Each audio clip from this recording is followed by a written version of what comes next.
What's up everyone, I'm Gooshy, and I finally reached challenge tier 15 a couple of days ago. So I wanted to share a couple tips with you guys, some very important things to know to help you keep climbing and not get stuck. If you find this video helpful, please drop a like and subscribe, as I will be doing live streams later on, helping subscribers grind up to challenge tier 15.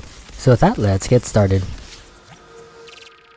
So it took me a while to figure out what really worked while I was grinding up the challenge tiers. I definitely tried multiple ways and made a ton of mistakes, but here are several things that I've tried. From challenge tier 1 to around 7, I really focused on getting really good mods on my gear, really making a cohesive build. However, what I've noticed is that as I leveled up my challenge tier, I got higher level gear, which basically made my modded gear quite obsolete. From challenge tier 7 to about 11, I really tried to focus on upgrading my gear, specifically with good attributes. However, I quickly noticed that as I reached tier 11 to 13, upgrading became really expensive. Of course, it's really easy to sell extra gear for scrap and then just buy titanium from Bailey, but I found that I really had to grind for extra gear just to sell for scrap, which is kind of a waste of time. Finally, the last way I tried was just equipping the highest gear possible, but with this method I noticed that I was lacking a little bit in firepower, and it wasn't really until challenge tier 10 that it really clicked for me. You really do need a combination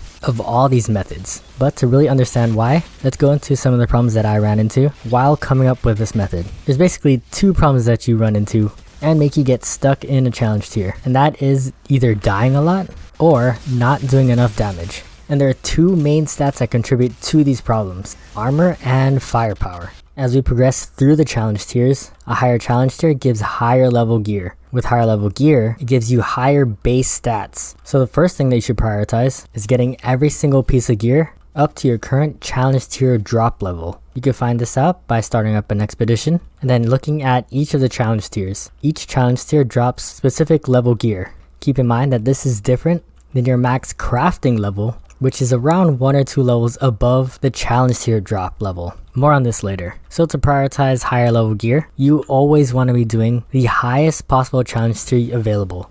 Even if you're dying and you abandon the expedition, you'll still get loot from the chest afterwards. From there, just equip the highest gear possible and then continue till all gear slots are up to your current challenge tier drop level. With higher level loot, this should get you to a decent amount of armor for your specific level. Don't be afraid to use rare gear, as most of the time rare gear would have higher stats than lower level epic gear. So now that we have as much armor as we can, next we'll focus on firepower. Out of all this new gear that you got at your current drop level, you want to make sure that the attributes that they have on them include bonus firepower. Everything else is just nice to have. If you're a trickster or a devastator, close range damage is also a plus. Or if you're a technomancer, long range damage is good, especially if you're using a sniper a lot. The only exception that I have for this rule about always equipping higher level gear is for your main weapon. If you have a gun that you really like with perfect stats and perfect mods, I highly recommend upgrading your gun manually with some titanium. It is really hard to find a gun with the exact mods and stats, so if you found your god roll, make sure you always keep it at max level, as it'll be providing you with even more extra firepower. And what I highly recommend is leveling your gun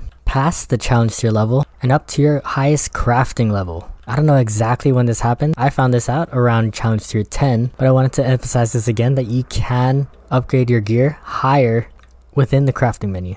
Next, let's talk about crafting, because this is another major aspect that you should be doing every single time you change out your gear. If you didn't know already, modding is super cheap. So whenever you have the chance, you should always be modding your gear with mods that really support the abilities that you're running. In this video, we're not going to be talking about ability specific mods, but more about mods that will increase your firepower and armor. These mods aren't class specific, so any class should be able to use them as long as you found the mod and unlocked it. If you haven't, I highly recommend checking out the vendors to see if they're selling some of these mods, so you can pick them up, dismantle them, and add them to your library.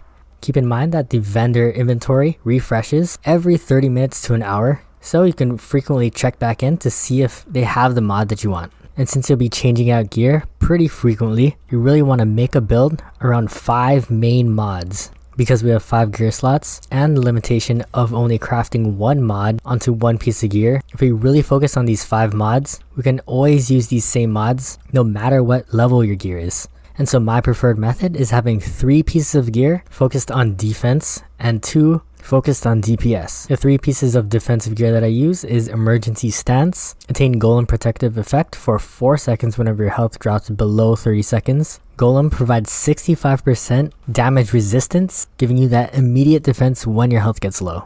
Next, a tier 2 mod, Mitigation from Death. Killing enemies while aiming down sights grants 45,000 points of armor for 10 seconds, and this stacks up to 3 times. Of course, the amount of armor will be dependent on the level of your gear, but out of all the mods that give you armor, this is the mod that will give you the most. If we take a look at my current armor, which is 48k, this will almost quadruple the amount of armor that I have. Of course, you will have to be aiming down sights, but that's a small price to pay for the amount of armor you get.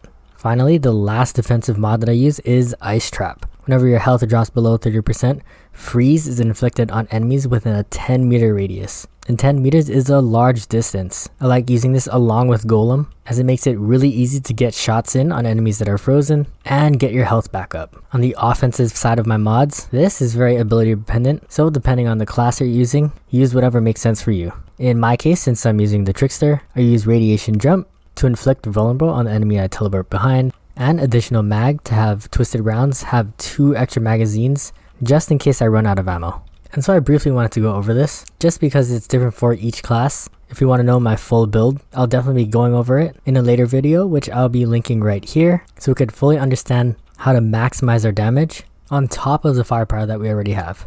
And so again, I want to emphasize how important this is, so you always have gear matching your current level, as well as mods that will help you stay alive and support your abilities. Again, if you do have a god roll piece of gear, go ahead and upgrade that as you level up, but keep in mind that it will cost you, and you might have to grind for a titanium on the side just to keep that gear up. Also, as you level up, you might find gear equivalent or even better than the one you currently have, so I highly recommend waiting until you get all gear up to level 50 before really going after the exact god rolls that you want.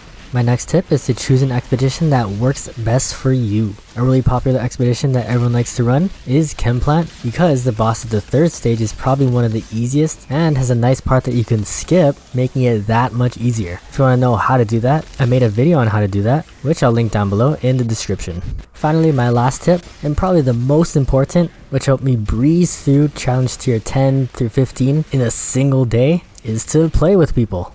I've got to admit that matchmaking was absolutely horrible the first couple of days that Outriders came out, but these past couple of days I've actually been teamed up with people the same level as me, because if you matchmake with people with lower level than you, it's very hard for them to do DPS and stay alive, or the other way around. If you matchmake with people higher than you, then you suffer. So I highly recommend using the matchmaking system, as it makes climbing challenge tiers way easier. My first challenge tier 15, I matchmade with random people, and we still beat it with even level 49 gear. I know I see all these videos of people soloing all challenge tiers, and props to you if you do that. It really is a true test if your build is good or not. But if your main goal is to climb up those challenge tiers to get to level 50 and not worry about being underleveled, definitely try matchmaking with people. And so with that, I hope these tips helped you guys. And if you found a better and more efficient way to level up, let me know in the comment section down below so we can all spread the knowledge and figure this out together. As always, thank you guys for watching. Hope to catch you next one, and GG.